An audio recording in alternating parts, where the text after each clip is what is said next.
Hello, this is Mrs. Warden. I'd like to explain the example problem, the application problem that deals with the stations, the listening stations. So I'm going to, before I start this problem, I'm going to go back to the official definition of a hyperbola, which says it's a set of all points on a plane whose differences from two distinct points where the foci is a positive constant.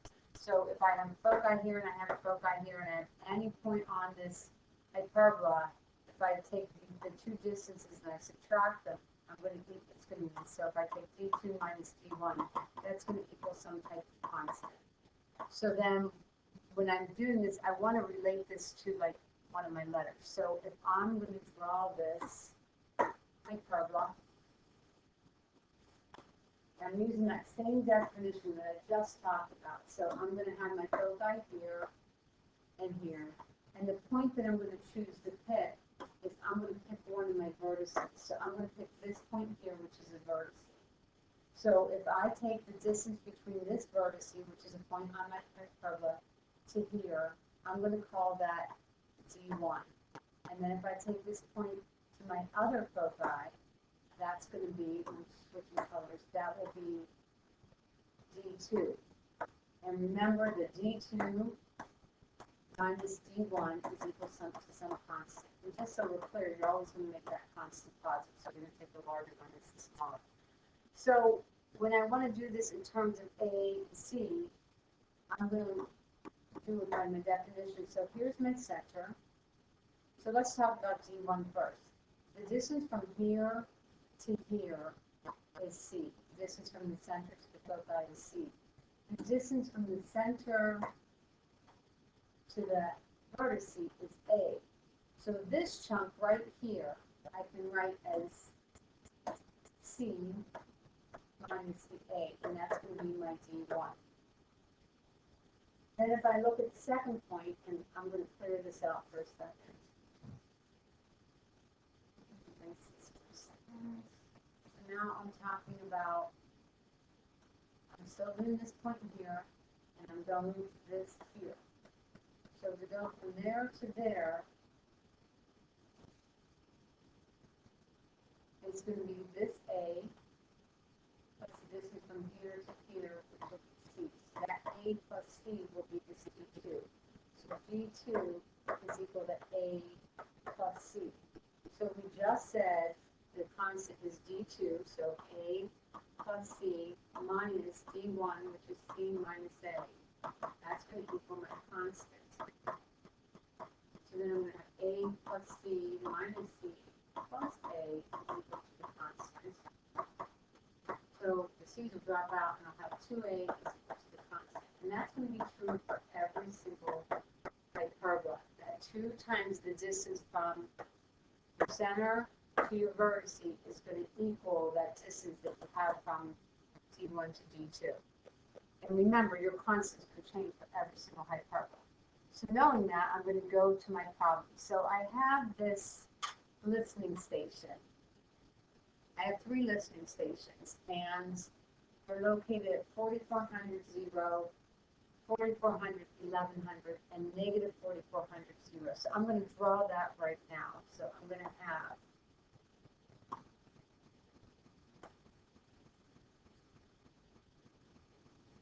we have a listening station here at 4400, 0.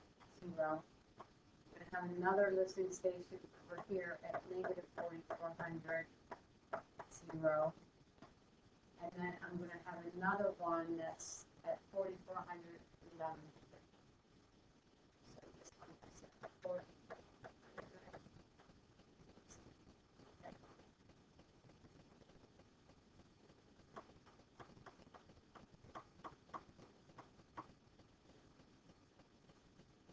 So now I'm going to make a hyperbola. Now remember, these have to be my foci. So my vertices can be here somewhere. Don't know where, just eyeballing it, guessing, whatever. But it's going to have to go through this point too. So it's going to go something like that. So I hear this explosion. I hear boom. And then the last 2 stations detect the explosion 1 second and 5 seconds after the first. So So this is my first listening station. This is my second listening station. And this is my third. I'm going based on the order that they gave me. So the fact that these two hear it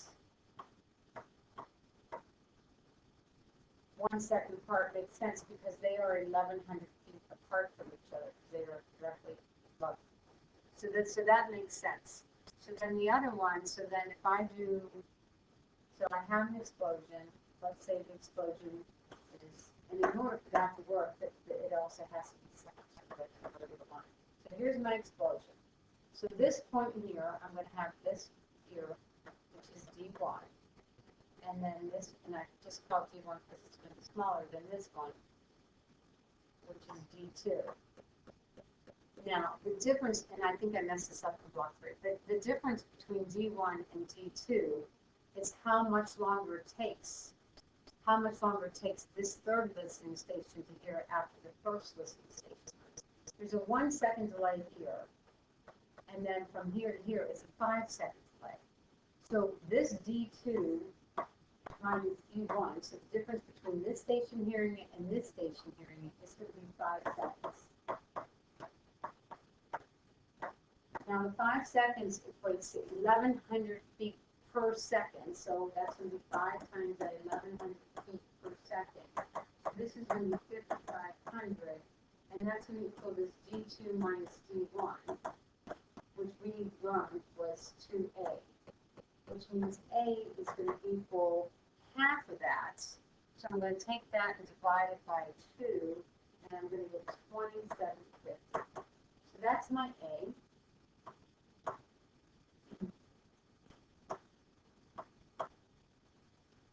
So here my center is probably, my center I'm going to make a 0, 0. So I'm going to write an equation for this. So since it opens left and right or east and west, I know the x is going to come first. So I'm going to have x squared over a squared. We just said a was 2750. 2750 squared minus y squared over b squared is equal to 1. Well, I have my A. I can find my C, the difference between here and here, the difference between my center and my foci, here, here, and here, and here, and here. So my C is going to be that 4,400. So to find B, I'm going to take C squared, so 4,400 squared is equal to A squared, so that's 2750 squared minus B squared. So if I do that, I'm going to get 4,400 squared minus 2750 squared, and that's going to equal that really big number. So I'm going to put that here. So this will be minus y squared over 1179750. And then if I take this 2750, I've never squared it yet, I get that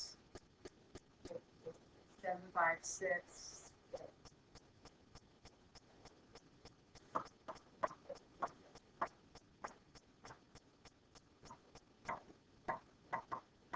So that's my equation, big number.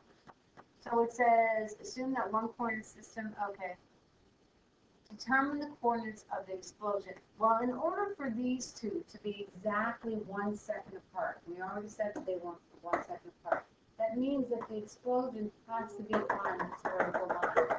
So if it's on the vertical line, I know that the x coordinate has to be 4,400.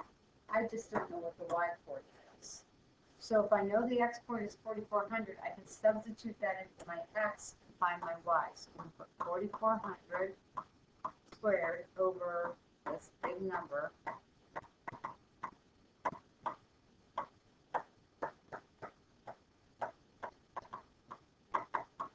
So to do this, I'm going to take,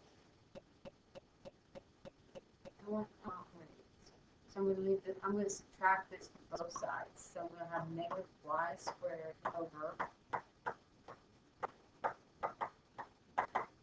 I'm going to take 1 minus, create a fraction, where I took 4,400.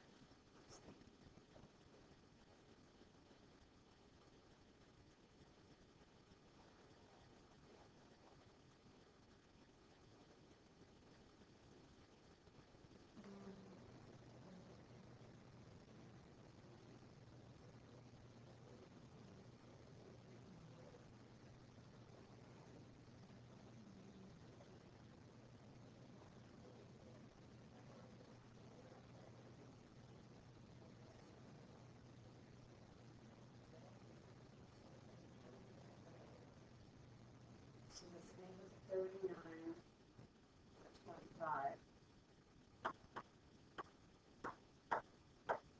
So I'm going to cross multiply. So I don't think I'm going to put the negative sign down here. So I can sort of do that. So this would be 25y squared is equal to, and then let's see, I'm going to take 39 times that. So the type in. With that, I'm going to divide by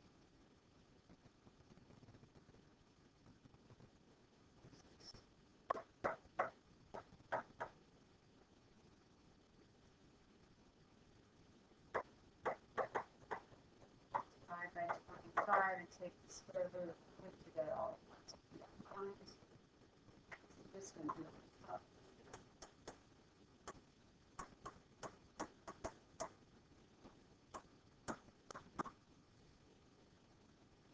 Divide that by 25. Take the square root. And 4290.